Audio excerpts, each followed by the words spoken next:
রাগের মাথায় আপনি সন্তানকে বললেন তুই মর, ফেরেশতারা বলল আমিন।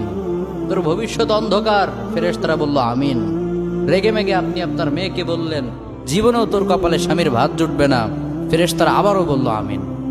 আচ্ছা, আপনি না সেই ব্যক্তি যে তার নিজের জীবনের চাইতেও সন্তানকে বেশি ভালোবাসেন? আপনি না সেই ব্যক্তি যে তার সন্তানের জন্য হাসতে হাসতে নিজের জীবনটাও দিয়ে দিতে পারেন? আপনি না সেই ব্যক্তি যে আল্লাহর কাছে নিজের চাইতেও সন্তানের জন্য বেশি দোয়া করে?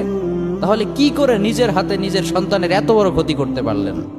Doesn't make any sense. Common sense বলতে কিচ্ছু নাই আপনাদের?